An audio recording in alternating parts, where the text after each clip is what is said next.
Baik, saudara sekalian, mari kita bersama-sama membuka Alkitab kita. Kita akan masuk bersama-sama di dalam pembacaan firman Tuhan, di mana hari ini kita akan memperingati Hari Pentakosta. Dan di Hari Pentakosta kita sama-sama melihat bagaimana Tuhan menjanjikan akan Roh Kudus bagi gerejanya, menjanjikan Roh Kudus bagi umat-umat percaya. Dan mari kita bersama-sama akan membaca satu ayat saja, dan nanti kita akan membaca beberapa ayat kemudian. Tapi untuk mengawali semuanya, mari kita bersama-sama membuka dalam Kisah Rasul pasal pertama. Kisah Rasul pasal yang pertama. Dan saya mengundang saudara sekalian, kita sama-sama membaca ayat yang ke-18 saja.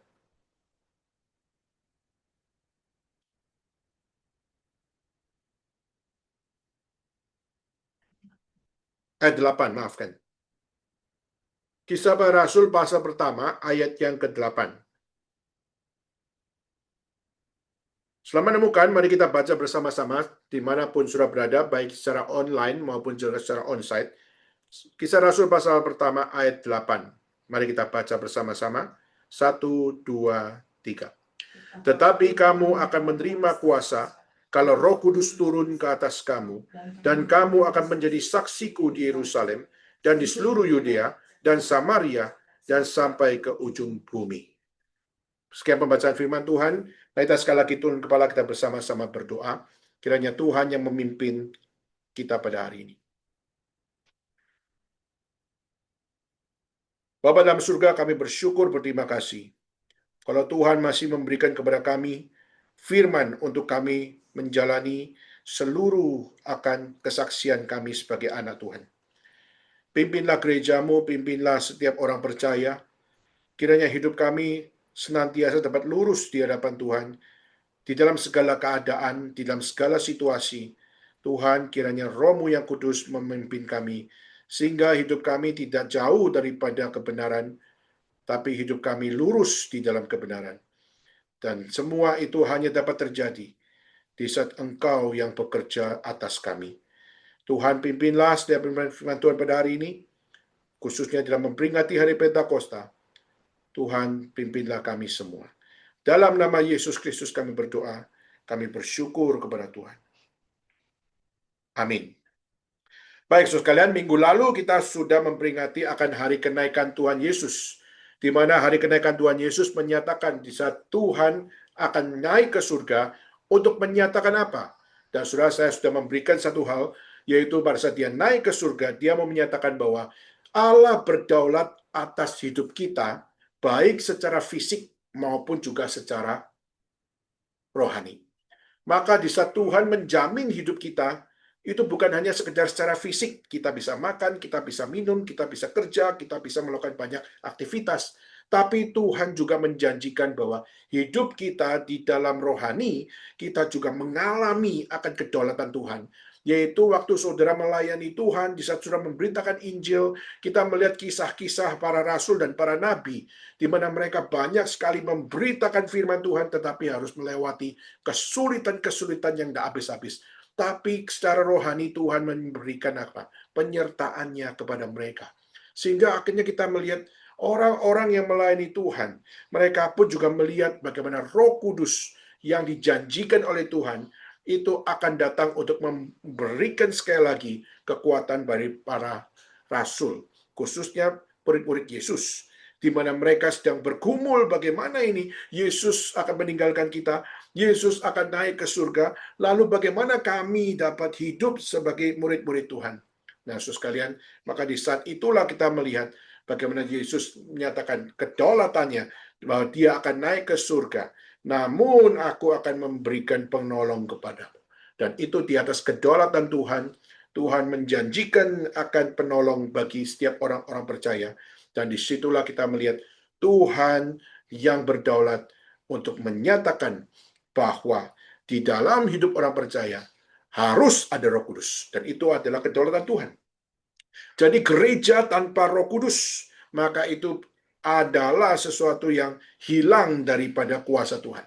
Kalau hamba Tuhan tidak ada Roh Kudus, maka ada yang hilang daripada hamba Tuhan. Orang Kristen tanpa Roh Kudus, maka ada yang hilang di dalam diri anak-anak Tuhan. Dan kita melihat itu semua dinyatakan di dalam perkataan Yesus, yaitu tunggulah di Yerusalem, nantikanlah akan penolong yang akan datang. Dan mereka tidak tahu penolong itu siapa, manusiakah, penolong itu siapa, akan makhluk apa, dan sebagainya. Tidak ada satupun yang tahu. Mereka berandai-andai bermain dalam area kemungkinan, tetapi area kemungkinan yang kelihatannya paling logis sekalipun tidak menjamin bahwa penolong yang sejati itu truly adalah yang mereka pikirkan. Maka saudara, disitulah kita melihat bagaimana waktu penolong itu datang, dan kita melihat penolong di situ adalah Roh Kudus. Maka disitulah kedaulatan Allah menyatakan bahwa tanpa Roh Kudus tidak mungkin ada gereja yang benar. Tanpa Roh Kudus tidak mungkin ada hamba Tuhan yang benar.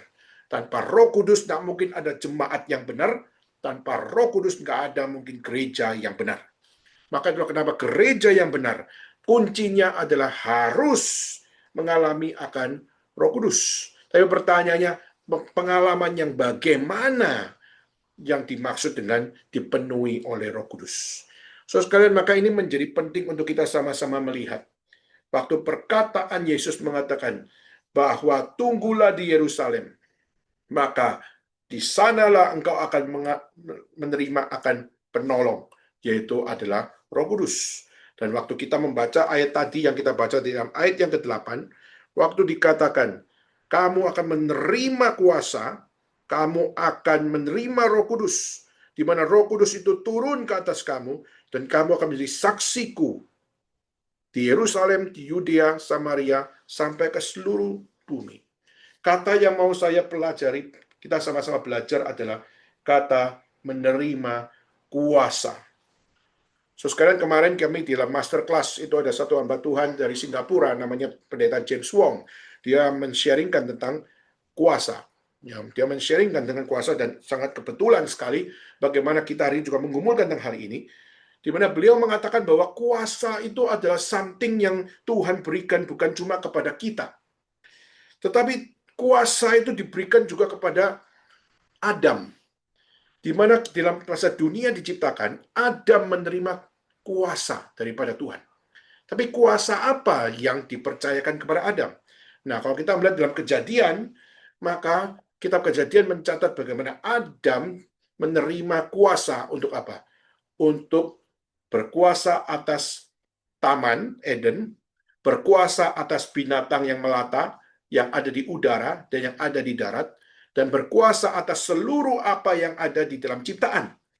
Maka manusia pertama, yaitu Adam, menerima kuasa untuk memimpin, khususnya dalam Taman Eden itu, di dalam fauna maupun juga di dalam satu hal, yaitu tumbuh-tumbuhan dan binatang.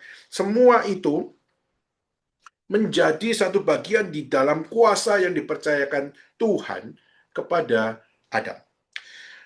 Tetapi kita melihat bagaimana fakta yang terjadi adalah Adam gagal menjadi seorang yang menjalankan kuasa itu. Kita melihat bagaimana yang terjadi, Adam justru jatuh di dalam dosa, dan kita melihat Adam jatuh dalam dosa karena apa? Karena pertama, kita melihat adanya iblis yang bekerja untuk menghasut Hawa dan menghasut Adam untuk supaya makan buah pengetahuan yang baik dan jahat yang seharusnya tidak boleh dimakan. Tetapi justru kita melihat mereka akhirnya jatuh di dalam dosa karena memakan buah yang seharusnya buah itu Adam dan Hawa dapat mengaturnya dan juga dapat untuk mengetahui mana benar mana salah. Jelas-jelas Adam dan Hawa sudah tahu pohon ini tidak boleh dimakan. Kenapa? Karena Tuhan sudah berfirman.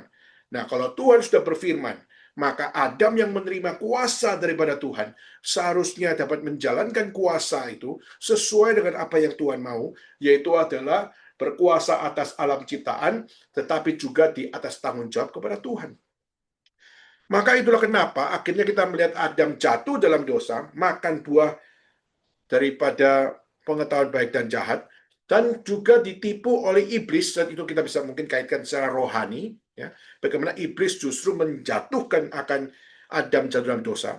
Tapi ketika juga kita melihat binatang, yaitu adalah ular. Ular yang seharusnya kita manusia nggak perlu takut, tetapi justru akhirnya kita melihat Adam justru terhadap perkataan daripada ular, dan akhirnya dia pun jatuh di dalam dosa. Karena satu sisi, kalau kita lihat dalam kitab Kejadian, tidak ada istilah iblis. Ya, yang tulis adalah ular itu berkata, gitu ya. Tidak ada tulisan iblis.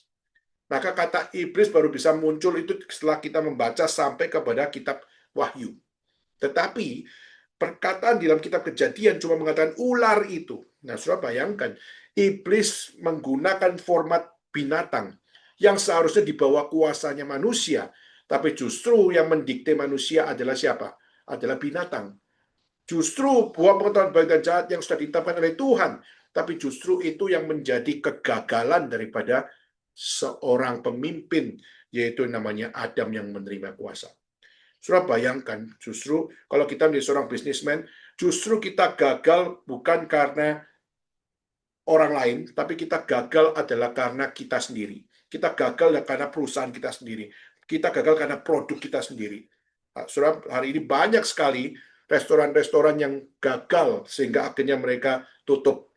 Begitu banyak misalnya akan merger-merger maupun yang berjoint venture yang akhirnya juga kita melihat banyak satu demi satu mulai rontok. Dan kita juga melihat bagaimana banyak sekali akan juga, misalnya kita lihat di Indonesia hari ini sedang ramai, KFC mau tutup, sudah. Padahal anak-anak muda paling suka KFC, sudah. Tapi kita melihat sekarang ada sounding muncul, KFC akan tutup. Wah, semua teriak-teriak, sudah. Maka pilihan makin tipis. Dan akhirnya bagaimana ini? Dan akhirnya kita melihat itu menjadi sebuah kekacauan. Dan seringkali banyak hal-hal yang terjadi, ada yang dari luar yang bikin akhirnya perusahaan-perusahaan itu mundur. Tapi juga ada hal-hal yang kita juga lihat dari dalam sendiri. Dari dalam sendiri yang akhirnya membuat perusahaan itu mundur. Nah, kita melihat dalam kejadian daripada Adam. Adam punya kuasa. Adam sudah terima firman Tuhan. Tapi justru yang menggagalkan dia sehingga dia akhirnya jatuh dalam dosa adalah pohon pengetahuan baik dan jahat. Yang menggagalkan adalah format iblis melalui ular. Yang seharusnya di bawah kuasanya dia. Yang seharusnya dia bisa memimpin semuanya itu. Tetapi akhirnya kita lihat justru yang menjadi biang kerok daripada kejatuhan daripada manusia selain pride dirinya, selain iblis, tapi juga kita melihat bagaimana iblis memakai format yang sebenarnya di bawah kuasa kita, tapi kita justru melihat Adam dan Hawa jatuh karena yang di bawah kuasanya justru dipakai iblis untuk menghancurkan Adam. Maka Adam itulah kenapa akhirnya menjadi seorang yang menerima kuasa, tapi akhirnya dia gagal di dalam menjalankan kuasa itu. Nah, saudara, maka kemarin pada saat pendeta James Wong menyatakan hal tersebut, saya mulai terpikir kembali kepada satu hal yang juga tercatat kitab suci. Setelah itu apa yang terjadi? Setelah itu kita bisa belajar dari Menara Babel, saudara. Kalau kita melihat Menara Babel, kita temukan, saudara, orang-orang setelah jatuh dalam dosa, apa yang terjadi? Menara Babel mengajarkan kepada kita, orang-orang berkumpul dari berbagai macam tempat, lalu mereka akhirnya mau bikin satu menara, di mana mereka berkata bahwa apa? Kita akan bikin menara supaya kita tidak terpecah, supaya kita tidak tercerai-berai. Kita semua akan berada dalam menara itu. Maka, saudara, yang dipikirkan adalah unity. Yang dipikirkan adalah, mari kita bersatu. Satu sisi baik banget, sudah bersatu itu luar biasa. Bersatu supaya kita tidak runtuh. Kita bersatu supaya kita tidak mengalami akan satu hal goncangan dan kita tercerai-berai. Kemarin di Indonesia lagi sedang senang, sudah. Di Indonesia sedang merayakan kemenangan kemarin. Kenapa? Sepak bola, sudah. Melawan China, dan di mana sudah kalah tahun berapa bulan yang lalu, dan akhirnya kali ini akhirnya bisa menang. Dan mereka begitu bangganya, mereka begitu senangnya, satu Indonesia senang. Saya juga ikut senang, gitu ya. Saya pun mengikutinya. Apalagi dengan lagu Tanah Airku Indonesia dinyanyikan dengan air mata. Sampai orang China pun meneteskan air mata karena nasionalisme Indonesia. Kadang saya melihat itu, wah bersatu. Dan bersatu itu indah, saudara. Tapi jangan lupa, saudara, bersatu itu indah jika tanpa Tuhan. Apa artinya? Betul, memang kelihatannya apa emosional. Betul, betul, memang kelihatannya begitu begitu touching. Tetapi kalau tanpa Tuhan, apa artinya, saudara? Maka itu kenapa pada saat kita melihat Menara Babel, sejak manusia jatuh dalam dosa, yang terjadi yaitu mereka masih punya satu sense of unity. Mereka masih punya satu sense sebenarnya kita harus bersatu ini. Kita semua sadar kita lemah. Kita sadar kita berdosa. Kita sadar kita tidak punya kekuatan sama satu sendiri demi sendiri. Maka kita harus bersatu. Dan itu sesuatu yang baik. Tetapi waktu mereka bersatu, mereka punya visi yang luar biasa, yaitu unity. Mereka punya satu konsep yang sangat besar, yaitu kita harus memiliki satu visi. Dan akhirnya mereka juga melakukan bukan cuma satu visi, saudara. Mereka juga melakukan satu misi. Misinya apa? Mereka mari bangun menara. Mari kita tidak tercerai-berai. Mari kita bersatu di sini. Kita nggak kemana-mana. Kita saling menolong, kita seperantauan di sini. Kita sama-sama saling care one by another. Wah, saudara, cocok kan sama kita di sini. Kita semua sudah jauh dari Indonesia, kita sekolah, kita kerja, dan akhirnya kita tidak tahu bagaimana bisa hidup kalau nggak ada teman-teman yang seperantauan bersama-sama. Saudara, satu visi unity itu, wah, luar biasa. Lalu bahkan dengan unity itu, kita with one vision, with one mission, mari kita bangun menara itu. Mari kita bangun akan impian kita itu. Dengan kita semuanya bawa batu, mari kita bangun akan menara tersebut. Mari kita dengan pasir, mari kita bikin akan menara itu. Dengan kerikil, mari kita bangun semuanya itu. Dan dengan peluh, air mata, dengan keringat, kita kerjakan semuanya itu. With one vision, with one mission. Sehingga akhirnya misinya akhirnya membangun menara itu, impian menjadi kenyataan.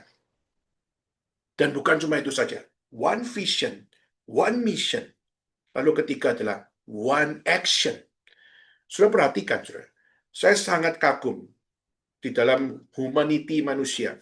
Manusia kalau punya visi, punya misi, pada saat mereka menyatakannya di dalam aksi, mereka mengharapkan bahwa aksi itu tidak bisa dikerjakan di dalam satu hal sembarangan.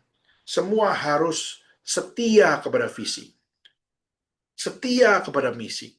Sehingga tidak boleh yang bangun ambil batu bata, ambil pasir, ambil kerikil, lalu bangun di luar proyek namanya Menara Babel. Tidak ada yang namanya bikin menara di tempat-tempat yang lain, cuma untuk membangun Menara Babel.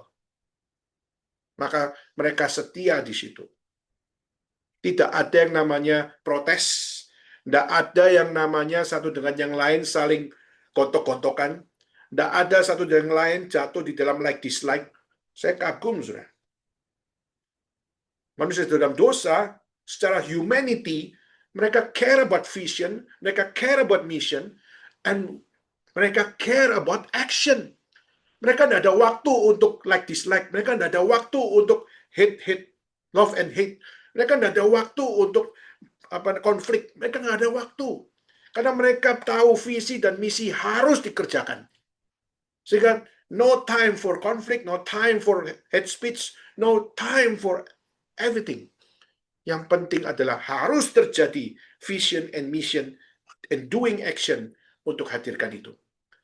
Maka dan akhirnya kita lihat Menara Babel itu terbangun dengan luar biasanya.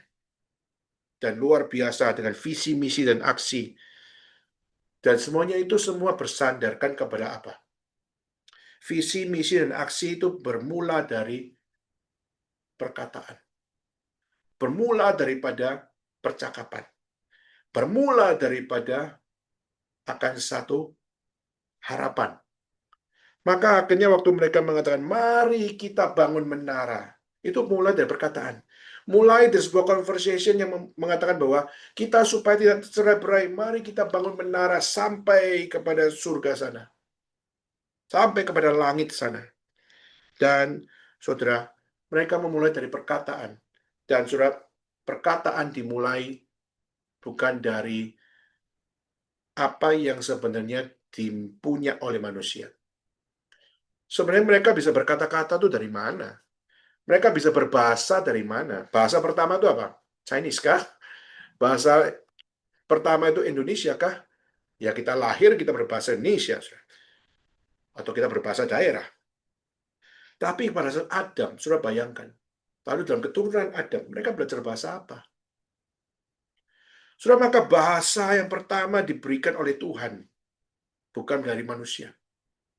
Language center yang pertama itu Tuhan yang kasih. Pelajaran language yang pertama itu adalah Tuhan yang kasih. Dan yang kita gunakan semua itu adalah satu hal, sebenarnya adalah perkembangan-perkembangan. Tapi kalau kita melihat permulaan Menara Babel sebelumnya Adam dan Hawa, keturunan daripada Adam, semua mereka berbahasa daripada bahasa yang Tuhan ajarkan, yang Tuhan berikan, yang Tuhan anugerahkan. Secara langsung lagi. Nggak usah les lagi, nggak usah language center lagi, nggak usah untuk masuk dalam kelas lagi. Langsung berbahasa. Kurang apa, saudara? One vision, one mission, one action, one communication. Komunikasinya nggak ada aksen, saudara. Nggak ada aksen Batak, nggak ada aksen Jawa, sudah nggak ada aksen Manado, nggak ada aksen. Semuanya one action, semua dari satu aksen. Lebih gampang kan? Bisa mengerti semua komunikasi dengan satu aksen dan satu pengertian yang sama. Wah, indah loh, saudara. Kita sekarang kadang-kadang masih suka kesulitan, saudara. Saya belajar di Taiwan bahasa Mandarin, datang ke Beijing pertama kali tahun 2001. Saya kesulitan. Saya anggap saya sudah bisa bahasa Mandarin, tapi waktu ngomong sama tukang taksi, saya sadar saya nggak ngerti apa-apa. By his accent, saya kesulitan. Nah, Menara Babel, konteksnya mereka sudah jatuh dalam dosa, tapi mereka masih bisa memikirkan satu hal, visi, misi, aksi, komunikasi, itu harus sinkron. Ya. Dan itu adalah satu pemikiran humanity yang luar biasa, saudara. Tetapi kenapa akhirnya yang luar biasa itu kita lihat di dalam Alkitab, bukan yang paling luar biasa. Kenapa? Karena tidak ada Tuhan di situ. There is no will of God. Tidak ada kehendak Tuhan di situ. Meskipun visimu jelas, misimu jelas, aksimu jelas, komunikasimu jelas, tapi nggak ada kehendak Tuhan di situ. Bisa jalan atau enggak? Dan Menara Babel akhirnya hancur, saudara. Dan gimana Menara Babel bisa hancur? Tuhan mengatakan apa? Mari kita turun dan mengacau balaukan bahasa mereka. Dan itulah kenapa hari ini kita bisa berbahasa macam-macam, kan? Dan sudah itu karena pekerjaan Tuhan mengacaukan manusia punya visi, misi, aksi, komunikasi yang tidak sesuai dengan kehendak Tuhan. Maka kalau hari ini kita bisa berbahasa macam-macam, kita harusnya tidak sombong, saudara. Tapi harus tahu diri bahwa semua ini terjadi adalah karena kesombongan manusia with his mission, his action, with his vision, and with his communication. Semua itu dikacaukan oleh Tuhan.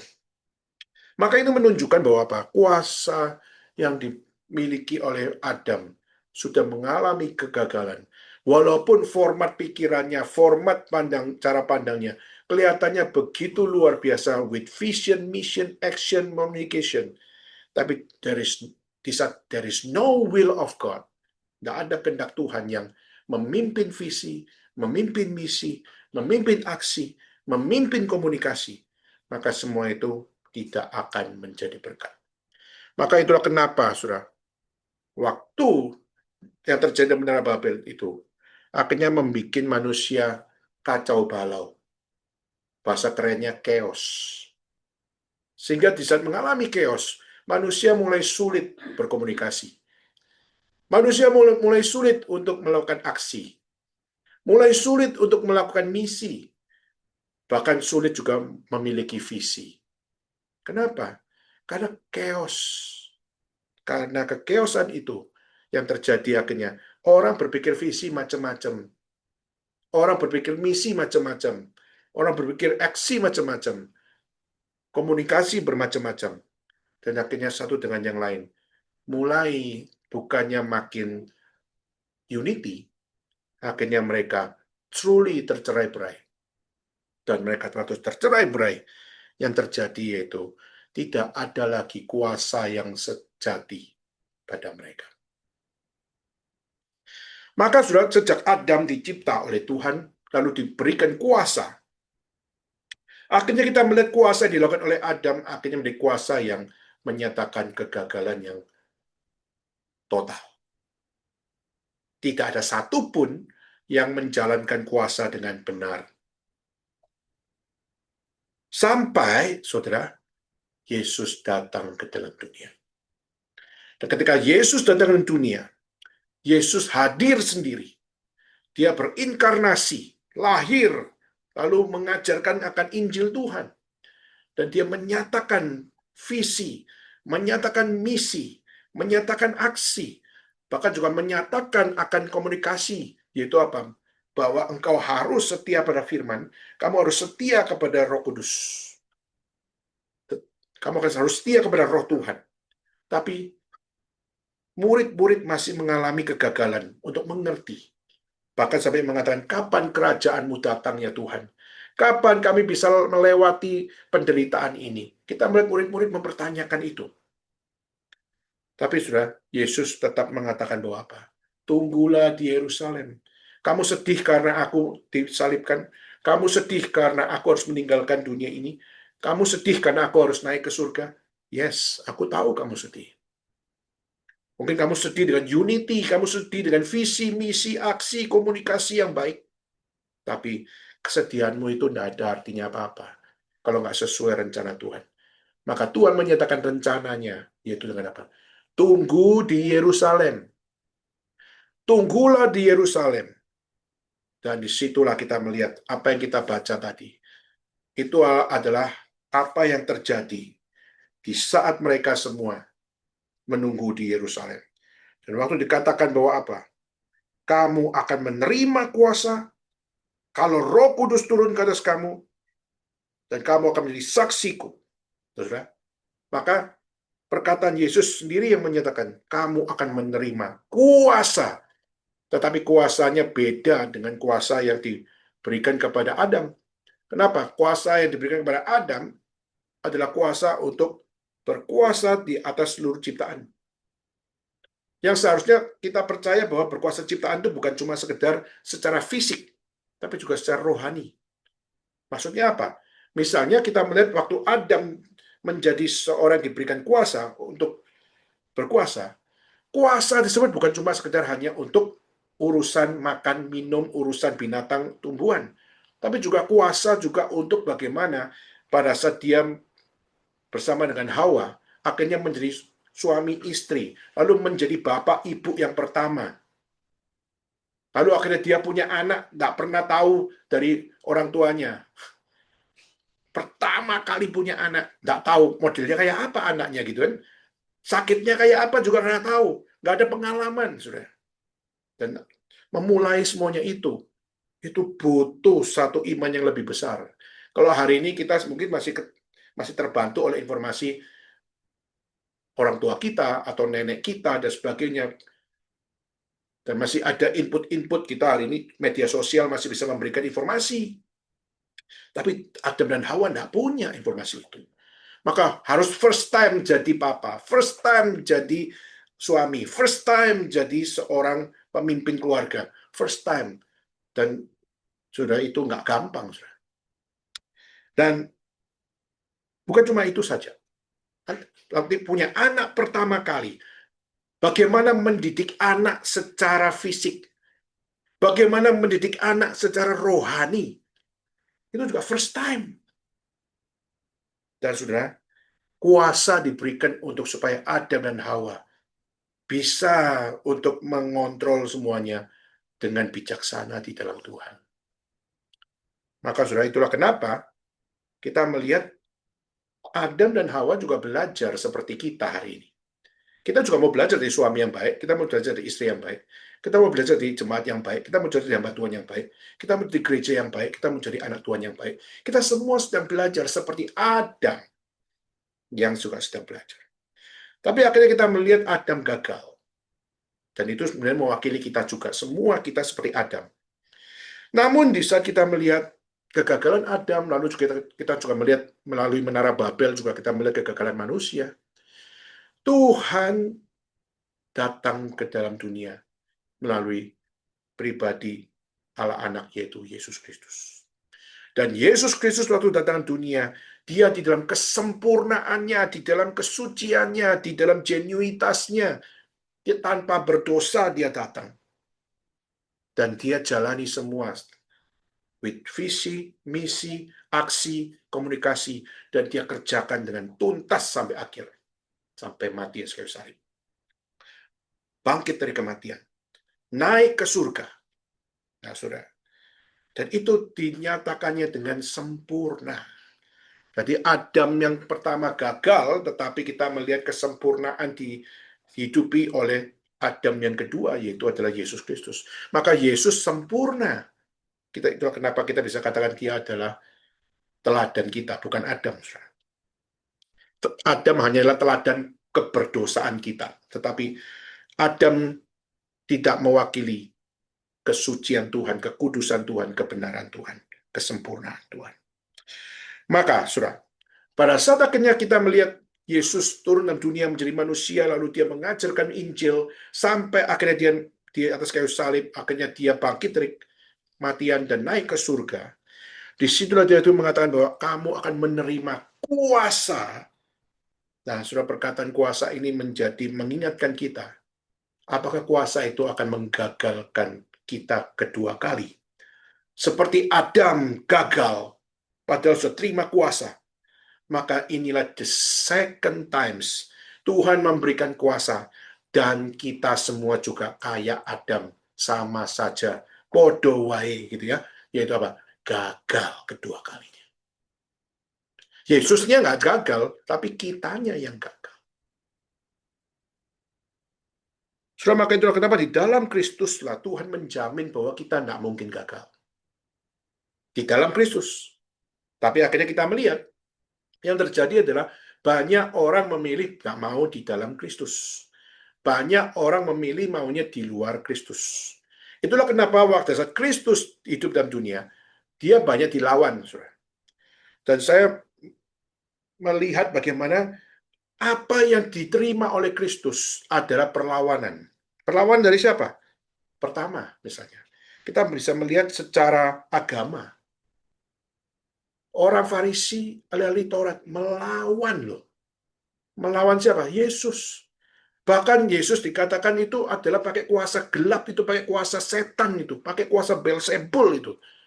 Yesus yang sempurna, yang kudus, yang benar, justru akhirnya dikatakan kamu pakai kuasa Beelzebul, kamu pakai kuasa setan. Agama menolak Yesus. Kedua, kita juga bisa melihat politik melawan Yesus.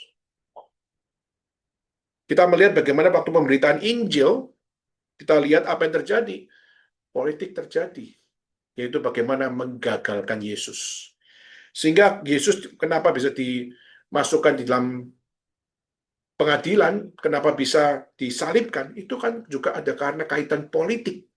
Politik orang Yahudi akhirnya minta orang-orang Romawi, dan akhirnya minta Romawi melegitimasi supaya dia dihukum mati. Sudah politik itu. Politik juga menjadi hal yang kejam yang dilakukan manusia terhadap Yesus. Dan Yesus harus menghadapi politik. Dan Yesus menghadapi politik, dan kita lihat Romawi ikut campur juga. Orang Yahudi yang shouting, akhirnya orang Romawi yang ketok palu dan menyatakan stempelnya bahwa legitimate, yaitu apa? Dia harus mati. Dan juga kita juga melihat pelayanan daripada orang-orang Kristen. Kita juga melihat menghadapi apa? Juga menghadapi kuasa kegelapan. Iblis pakai segala cara supaya bagaimana supaya Yesus itu gagal. Dan saudara coba lihat, banyak yang dilakukan oleh orang-orang bait suci adalah apa? Ada satu kaitan yang sangat-sangat mengerikan, yaitu apa? Untuk supaya menangkap Yesus, supaya Yesus dihukum, dicatat di dalam Alkitab, ya, yaitu adalah mereka bekerja sama dengan sekelompok orang-orang jahat untuk menjebak Yesus, untuk menangkap Yesus, untuk supaya Yesus mati. Saudara, jadi ada politik, ada agama, ada yang namanya kegelapan, dan juga keempat adalah pemikiran, atau kita pakai istilah kerennya filsafat. Orang berpikir dengan berbagai macam. Kita melihat banyak orang-orang coba untuk meneladani apa yang daripada Tuhan. Misalnya orang-orang Yahudi. Orang Yahudi itu mereka baca Taurat, saudara. Tapi mereka waktu baca Taurat, mereka bukan menafsirkan akan Taurat itu dengan cara pandang Tuhan. Tapi mereka memandang kitab Taurat tetapi dari cara pandang tradisi mereka. Dan itu beda banget, saudara. Itu sangat berbeda sekali, saudara. Kenapa? Karena membaca kitab suci tetapi bukan di dalam konteks memahaminya dari cara pandang Tuhan yang berbicara dalam kitab suci, tapi memahaminya di dalam konteks pemikiran kita yang jelas bisa bermacam-macam. Dan dalam pemikiran kita bermacam-macam, kita menentukan ini benar, itu salah, ini benar, itu salah. Dan akhirnya kita melihat yang terjadi yaitu kompleksitas. Saudara, saya tadi pagi baru saja lihat, saudara, di mana perdebatan antara Israel dengan Gaza itu milik siapa, ya. Kita rame kan dengan hal itu, ya. Dan saudara, dan saya tadi mendengar satu ungkapan daripada seorang ulama, saudara. Ada satu orang ulama, dia mengatakan, kenapa banyak orang mengatakan bahwa Gaza adalah milik orang Muslim? Itu adalah satu kesalahan. Ini luar biasa hebat, saudara. Orang yang mengatakan, orang Muslim yang mengatakan Gaza itu milik mereka, itu adalah orang-orang yang nggak baca Al-Quran. Saya tadi pagi kaget. Kenapa? Karena dia mengatakan, coba baca Quran. Dan baca kitab ini, Al-Maidah kalau nggak salah. Dan baca kitab Al-Maidah nomor 2. Dan di situ tercatat bahwa apa? Itu milik orang Yahudi. Maka dia mengatakan, kita orang Muslim tidak boleh berdasarkan apa yang bukan daripada Tuhan kita mengabsolutkan. Maka dia mengatakan, kamu baca Quran, kamu baca kitab sucimu, dan temukan kebenaran. Kalau kamu percaya Quran adalah daripada Tuhan, Quran adalah karena firman Tuhan, kalau kamu percaya, Al-Maidah mencatat itu. Saya tadi pagi kaget luar biasa. Tidak ada kemarin saya dengar ulama-ulama yang mengatakan hal tersebut. Semua mengatakan hal yang sama, yaitu apa? Yaitu semua lahan itu milik Allah. Maka semua harus kita perjuangkan, termasuk seluruh dunia. Gitu ya. Tapi pada tadi pagi saya melihat yang dikatakannya itu apa? Baca Quran dan temukan apa yang Allah katakan. Dan di situ ditulis, tercatat bahwa itu milik orang Yahudi. Jangan ganggu, itu milik orang Yahudi. Wah, menurut saya ini tafsiran yang luar biasa berani dia. Meskipun kita juga nggak percaya Quran adalah firman Tuhan gitu ya. Tapi keyakinan dia itu adalah sesuatu yang seharusnya juga ada pada diri orang percaya hari ini ya. Kita jadi orang Kristen, kita apakah yakin firman Tuhan adalah firman Allah? Dan waktu kita baca Alkitab, kita baca firman Tuhan, maka apa kita setia dan kita sungguh-sungguh dapat mengaminkan bahwa ini sungguh-sungguh adalah firman Allah. Dan saudara, itulah yang terjadi di dalam zamannya Pentakosta. Murid-murid Yesus sedang gundah gulana, sedang galau, sedang nggak tahu kemana. Visinya nggak jelas, misinya nggak jelas, aksinya nggak jelas, komunikasinya nggak jelas. Sejak Yesus mati, itu mereka sudah hancur habis kerohaniannya. Sudah bisa lihat itu. Sampai pada saat Yesus bangkit, mereka sendiri sampai nggak bisa apa namanya, nggak yakin. Sampai setelah akhirnya Yesus menampakkan diri dan mengatakan, ini aku. Barulah di situ mereka mulai mengalami sebuah kebangunan. Dan akhirnya sudah mengalami kebangunan, masih mau naik ke surga lagi. Wah, sudah. Kerohanian daripada murid-murid Yesus sedang kacau. Chaos. Mereka cuma bersandarkan pada Yesus. Selain itu, saya mengkaitkan ini dengan kita sebagai orang-orang reform. Kadang-kadang kita diajarkan bagaimana kita berpusat pada Kristus, berpusat pada Kristus, berpusat pada firman. Ya kan? Berpusat pada Kristus dalam hidupmu. Yes, kita percaya, amin. Tetapi, saudara, murid-murid Yesus juga bukankah demikian? Dia juga di situ. Mereka juga percaya Yesus, tapi Yesus waktu mati itu memukul kerohanian mereka. Memukul semua yang mereka percaya. Makanya itu kenapa sampai Yesus mengatakan, tunggulah di Yerusalem. Nunggu itu nggak enak, saudara. Karena nggak tahu apa yang akan terjadi next. Tetapi, saudara, meskipun demikian, Tuhan Yesus memberikan kepastian bahwa tunggulah di Yerusalem, aku akan memberikan kuasa.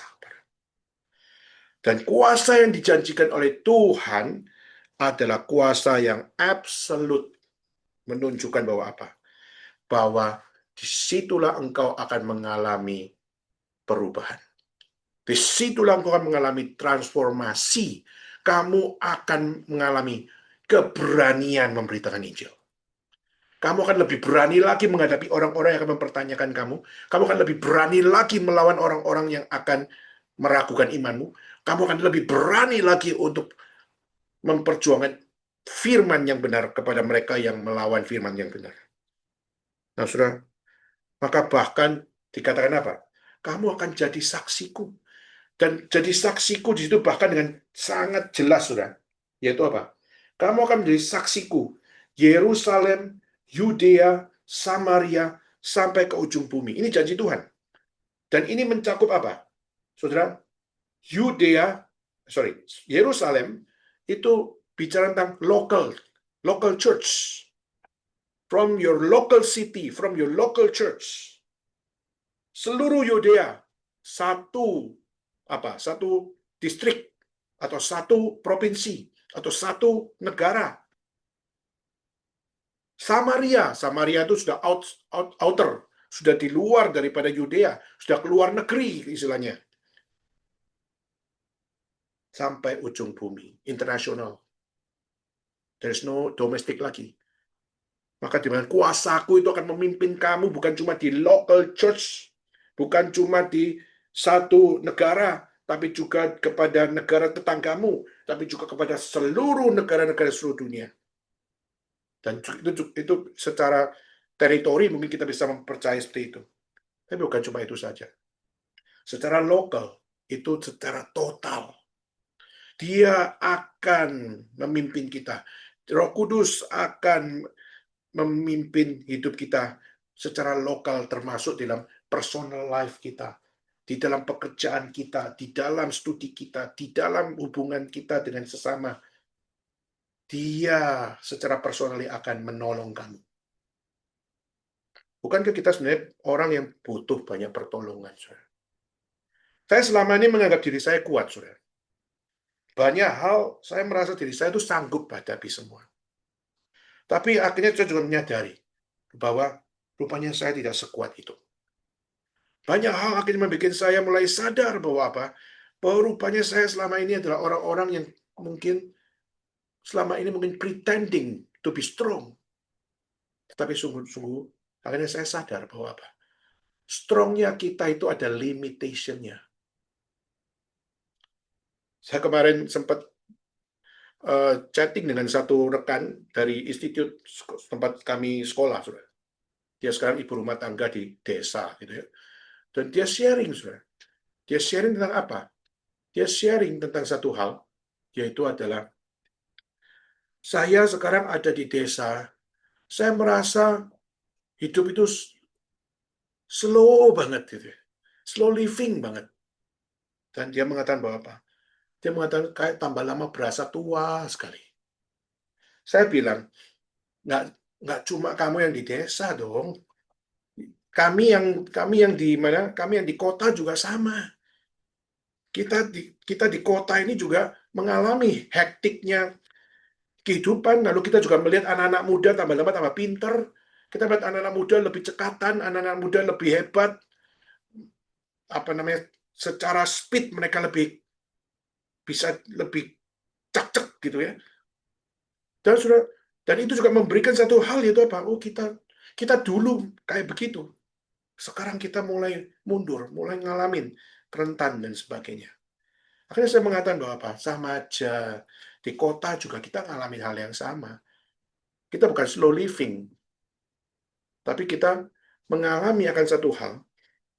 Jangan-jangan kita bukan slow living, tapi kita sebenarnya slow thinking atau slow speeding, gitu ya.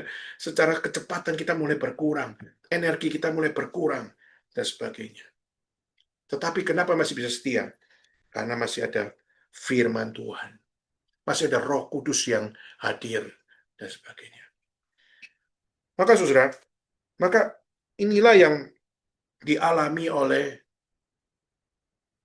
orang-orang percaya, di mana saat mereka menjalani segala sesuatunya, penting untuk kita lihat, manusia seperti Adam, seperti orang-orang di Menara Babel, sudah jatuh dalam dosa, lu punya visi, misi, aksi, komunikasi yang paling hebat sekalipun, tapi di saat Tuhan tidak berkenan, Tuhan akan kacaukan engkau.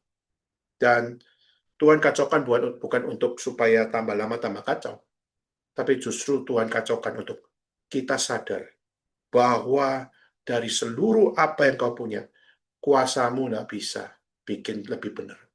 Kuasa dunia akan bikin kamu makin kacau. Maka Tuhan izinkan kekacauan di dalam kuasa manusia.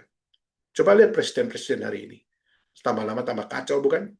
Di antara Rusia dengan Ukraina, antara Amerika dengan China, kita melihat semua itu kacau. Kenapa? Yang punya kuasa. Tetapi Alkitab menyatakan bahwa apa? Hanya di dalam kuasa Tuhan, maka kamu baru bisa hidup sesuai dengan yang benar, yang suci, yang berkenan. Dan itu bukan cuma sekedar lokal saja, tapi juga secara domestik, tapi juga bisa secara akan satu hal neighbor mengalami itu, tapi juga secara internasional mengalami itu. Maka saudara, saya mungkin hari ini akan langsung tutup dengan satu hal. Kuasa Tuhan adalah kuasa yang real. Kuasa Roh Kudus adalah janji Tuhan yang real. Dan itu given to us. Itu diberikan kepada kita. Maka mari kita sama-sama coba untuk ya melakukan self-reflection. Bagaimana saya hari ini sebagai orang percaya mengalami Roh Kudus? Bagaimana saya hari ini memahami konteks Roh Kudus di dalam hidup saya? Apakah saya sudah menjadi orang Kristen yang sangat dipenuhi Roh Kudus? Apakah saya adalah orang-orang yang sudah betul-betul mengalami betul kuasa Roh Kudus di dalam hidup saya sebagai orang Kristen dan sebagainya? Saudara, justru terakhir saya akan menutup dengan satu hal, yaitu di saat orang Kristen mengalami kuasa Roh Kudus, yang terakhir adalah apa yang mereka lakukan sebagai orang yang dipenuhi Roh Kudus. Saya akan sharing 3 poin terakhir, singkat saja. Dan saya akan kutip dari Kisah Rasul pasal 2 ayat 41 sampai 47. Setiap mereka yang menerima kuasa Roh Kudus akan apa? Tandanya apa? Pertama, Saudara, yaitu adalah mereka pasti mengasihi kebenaran. Mereka pasti mengasihi firman. Mereka pasti mengasihi kitab suci. Mereka pasti mengasihi apa yang dikatakan oleh Tuhan Allah. Tanpa mengasihi firman yang benar, Mau visi sehebat apa, misi sehebat apa, aksi sehebat apa, Tuhan sanggup mengacaukannya dengan mudah. Tetapi kalau kebenaran ada di situ, apalagi dengan visi, misi, aksi, dan komunikasi yang benar juga, itu akan jadi suatu luar biasa pekerjaan Tuhan. Itu penting, saudara. Dan itu mungkin saya akan kupas di hari Sabtu, saudara. Bagaimana hidup di dalam kebenaran itu bukan cuma sekedar belajar kebenaran, tapi bagaimana belajar tunduk akan kebenaran. Belajar bagaimana hidup dalam kebenaran. Belajar bagaimana menegakkan kebenaran di dalam daily life kita. Itu adalah sesuatu yang kita dimaksud dengan hidup di dalam kebenaran. Tapi kita mohon kiranya Tuhan juga bisa mengajarkan kita hal ini. Kedua, saudara, tanda kedua, orang yang dipenuhi Roh Kudus adalah orang yang bagaimana? Dari ayat 41-47, kedua yaitu adalah tidak ada orang yang dipenuhi Roh Kudus tidak mengalami ketekunan atau perseverance. Bahasa yang dipakai dalam bahasa Yunani-nya adalah proskartero, yaitu adalah devoted himself, mendedikasikan hidup untuk apa? Untuk tekun. Kalau nggak tekun, nggak mungkin dipakai Tuhan. Kalau nggak tekun, nggak mungkin dipakai Roh Kudus. Jadi tanda Roh Kudus ada dalam diri mereka adalah mereka bertekun di dalam melakukan apa yang Tuhan percayakan. Dan kata bertekun di sini bicara tentang teori praktek secara total. Maksudnya apa? Jadi dia mengasihi firman, betul-betul dia adalah yang menaati firman. Menaati firman dia adalah tetap harus adalah melakukan firman. Jadi, sudah antara teori dan praktek itu bukan dipisahkan. Saya belajar teorinya, tapi saya nggak tahu prakteknya. Enggak. Tapi teori dan praktek itu jadi satu hal yang kita nggak pisahkan satu dengan yang lainnya. Satu paket. Waktu kita bicara teori, praktek itu pasti satu paket. Nggak bisa dipisahkan. Aku pinter, tapi kurang ini. Aku gini, tapi kurang pinter. Itu seringkali kita melakukan dualisme terhadap hal itu. Tetapi justru kita melihat Alkitab mengajarkan bahwa kita harus melihat semuanya itu dengan satu paket. Di dalam Roh Kudus pasti ada kebenaran, di dalam Roh Kudus pasti ada ketekunan. Di luar itu bukan Roh Kudus. Dan ketekunan di sini bukan ketekunan sekedar rajin, tapi ketekunan di sini adalah menjalankan dengan tepat apa yang dikatakan benar oleh Tuhan. Dan dikerjakan dengan tepat apa yang difirmankan Tuhan. Dan itu adalah yang dilakukan oleh mereka. Saudara, hari ini kita mungkin tekun baca Alkitab. Tidak salah, saudara. Alkitab mengajarkan untuk kita baca Alkitab. Tapi pertanyaan baca Alkitab dengan taat isi Alkitab harusnya satu paket, saudara. Tapi hari ini banyak orang yang baca Alkitab tapi melawan firman Tuhan. Ada, saudara. Hari ini lagi rame, saudara. Orang Muslim yang melawan Kristen tapi pakai Alkitab. Kalau tahu sudah mungkin namanya Don Ditan gitu ya. Itu dulu orang Kristen pakai Torah, lalu pakai kitab suci, lalu melawan, tapi pakai cara pandang bukan cara pandang Alkitab. Buka Alkitab, baca Alkitab, tapi cara pandangnya adalah cara pandangnya sendiri. Dan itu menunjukkan bahwa apa? Ada Roh Kudus nggak di situ? Nggak ada. Roh Kudus memimpin kita untuk benar, Roh Kudus juga memimpin kita untuk tekun di dalam kebenaran itu. No offense. Maka kalau kita hari ini coba bertanya, kalau saya hari ini, saya mengatakan saya reform, saya Kristen, saya percaya Tuhan. Tapi saya nggak bertekun di dalam apa yang dijanjikan Tuhan. Saya nggak bertekun di dalam firman, saya nggak pernah baca kitab suci, saya nggak pernah berdoa, saya cuma menjalani apa kadarnya. Mana bisa kita bisa katakan saya dipenuhi Roh Kudus. Dan ketiga, tandanya adalah kamu bukan sudah bertekun, tapi kamu doing pray. Kamu berdoa. Berdoa itu bagi gereja mula-mula tentunya adalah sumber kekuatan. Saudara. sumber persatuan umat, tapi juga sumber kekuatan di dalam penginjilan. Jadi kalau kita melayani Tuhan tapi kita nggak pernah doa, ya itu juga problem. Kita menjadi orang yang beragama, tapi kita tidak pernah doa. Secara pribadi kita pernah doa. Kita secara gereja tidak pernah berdoa. Secara massal kita tidak pernah berdoa. Dan itu juga adalah sesuatu yang mengerikan. Sudah kenapa? Karena gereja dipenuhi Roh Kudus adalah gereja yang rajin berdoa. Yang menganggap doa adalah sumber kekuatan.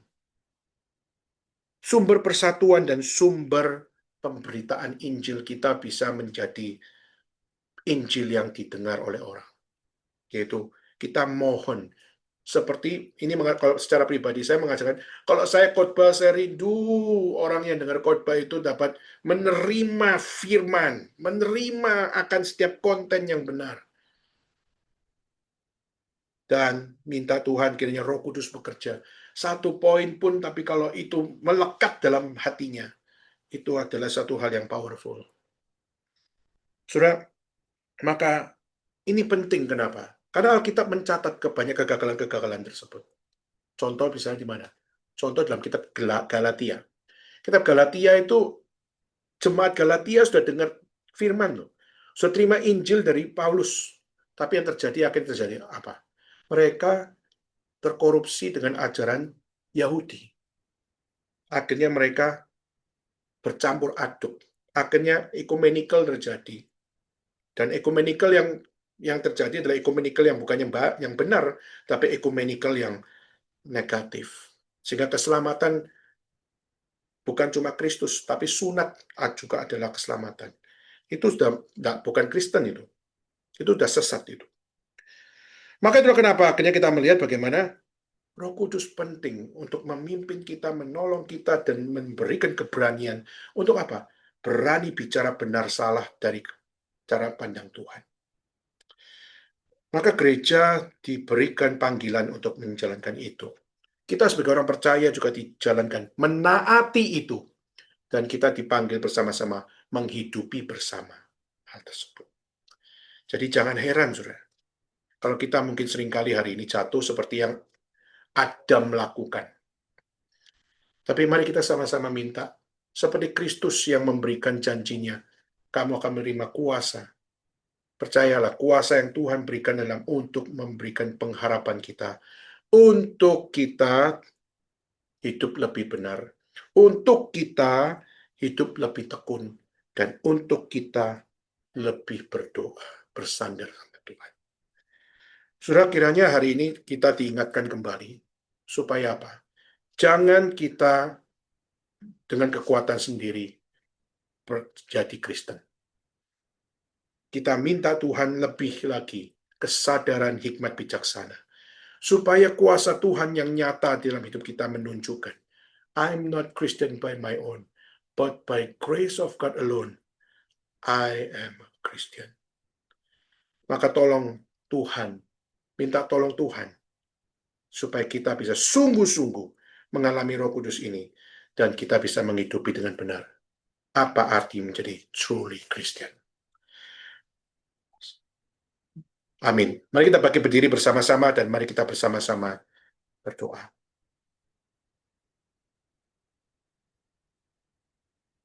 Bapak dalam surga, terima kasih. Kami belajar daripada bagian ini untuk melihat kuasa-Mu adalah sungguh-sungguh full of grace, fully grace. Kami tidak mungkin bisa penuh kuasa dengan kekuatan kami. Sehebat-hebatnya visi, misi, aksi, dan komunikasi kami, semua tidak akan dapat mengalahkan rencana Tuhan yang kekal.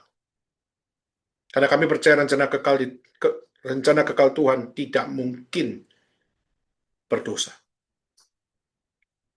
Maka ampunilah kami ya Tuhan, yang seringkali kami terjebak di dalam apa yang selama ini diri kami sebagai manusia memikirkan ini dan itu, tanpa cara pandang Tuhan memimpin kami. Kami seringkali masih terjebak dalam interpretasi kami yang kurang bijaksana, sehingga kami menjadi anak-anak Tuhan yang hilang daripada apa yang seharusnya. Mohon Tuhan pimpin kami semua, supaya kami semakin lama dapat makin mengerti hati Tuhan dengan lebih dalam lagi. Lebih dalam, lebih sensitif, dan lebih mengasihi-Mu.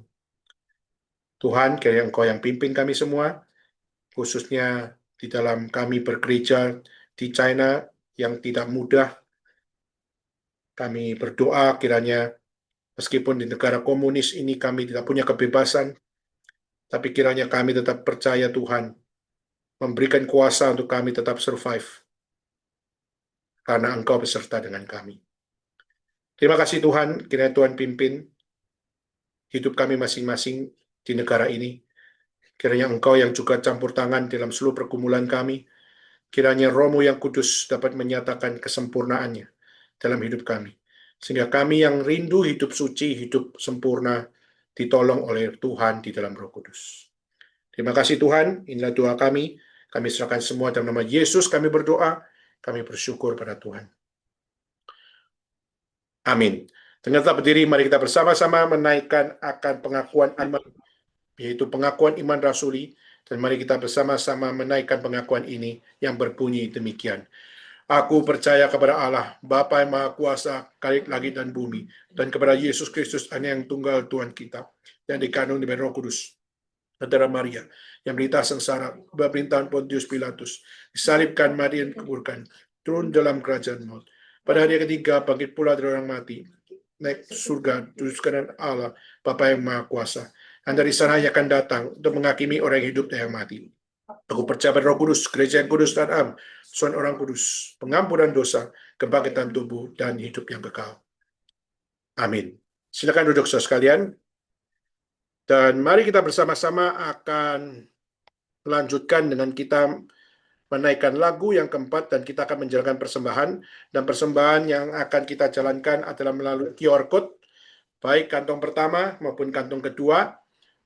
Saudara bisa memberikan melalui akan QR Code yang ada di layar saudara, baik di dalam WeChat maupun juga melalui rupiah.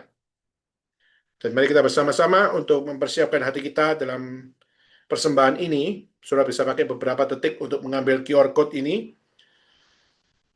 Tetapi kita juga bisa sama-sama mempersiapkan hati kita juga untuk menaikkan lagu yang keempat, Roh Penghibur Datang, dan kita naikkan ketiga ayatnya. Dan kiranya Tuhan juga memimpin kita bagaimana memberi yang terbaik bagi Tuhan untuk menggenapkan janji Tuhan. Dan mari kita naikkan bersama-sama lagu yang keempat, Roh Penghibur Datang.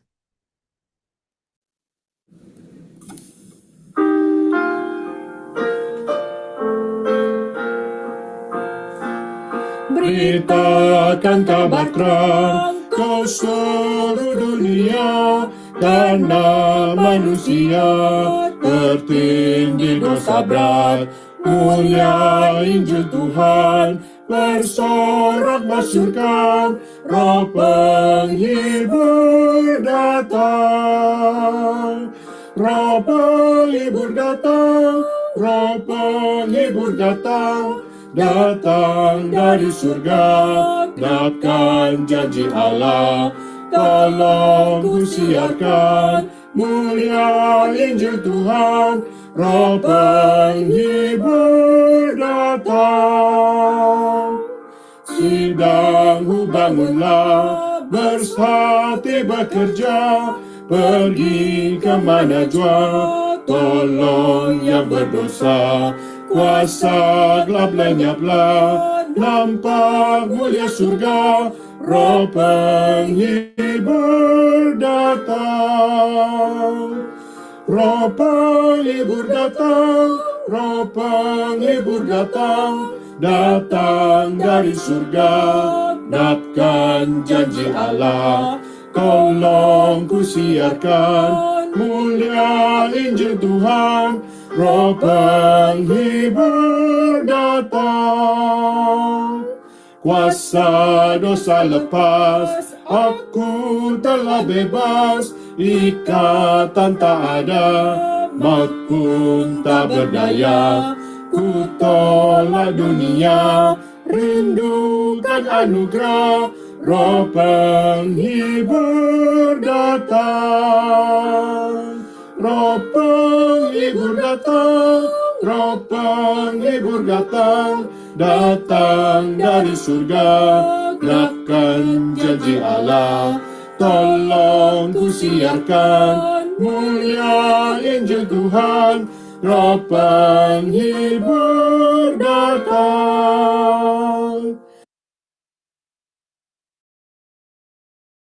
Ya. Mari kita bagi berdiri bersama-sama, kita akan bersama-sama akan berdoa. Dan doa persembahan saya mohon untuk Saudari Luxury, apakah memungkinkan untuk memimpin dalam doa? Oke, kok. Ya. Mari kita bersatu di dalam doa. Bapa kami yang bertata di dalam kerajaan surga, ya Bapa, kembali kami mengucap syukur untuk segala anugerah berkat yang telah Kau berikan pada setiap kami, ya Bapa. Kami mengucap syukur untuk firman Tuhan yang telah kami dengarkan pada pagi hari ini. Biar firman Tuhan pada pagi hari juga boleh dapat menuntun dalam kehidupan kami selanjutnya, ya Bapa. Dan juga Bapak, saat ini kami telah memberikan persembahan. Biarlah persembahan yang kami berikan boleh Engkau berkati dan boleh dapat dipergunakan dengan sebaik-baiknya untuk memperlihatkan nama-Mu saja, ya Bapak. Terima kasih Bapak, selagi kami akan mengakhiri daripada peribadahan kami. Biarlah Bapak saja yang juga dapat memberkati kegiatan kami selanjutnya pada hari ini, ya Bapak. Terima kasih Bapak, kami serahkan sepenuhnya ke dalam tangan Engkau saja. Dalam Tuhan Yesus kami telah mengucap syukur dan berdoa. Amin. Amin. Baik, dengan kita berdiri, mari kita menaikkan doksologi, mendengarkan kemuliaan bagi Allah Bapa, Allah Putra, dan Roh Kudus, ketika yang esa, dan kita akan menerima berkat Tuhan.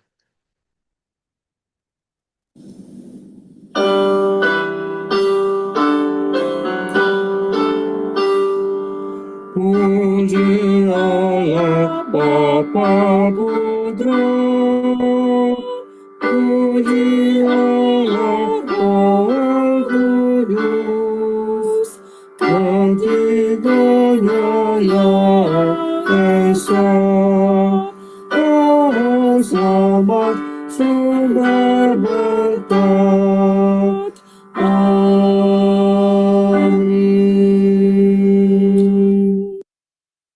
Mari kita bersama-sama mempersiapkan hati kita menerima berkat Tuhan. Kiranya Allah Bapa yang mencipta dunia ini, yang memberikan keselamatan kekal melalui Allah Anak itu Yesus Kristus, dan yang memberikan janjinya menyertai kita dan gerejanya melalui Roh Kudus. Kiranya Allah Tritunggal memimpin kita semua dengan berani, setia kepada kebenaran, setia tekun di dalam kebenaran, dan setia berdoa, bersandar, dan memohon Tuhan hidup di dalam hidup kita bersama-sama. Dan kiranya Allah Tritunggal memimpin kita semua dari hari ini sampai selama-lamanya. Kiranya segala kemuliaan kembali kepada Tuhan. Amin.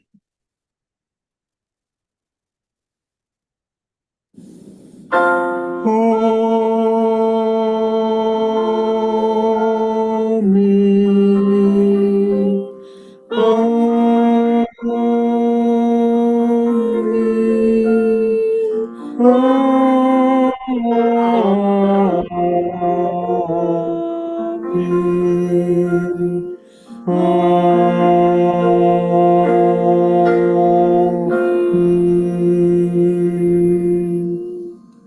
Silakan duduk saudara sekalian, ambillah saat teduh sebelum kita berpisah.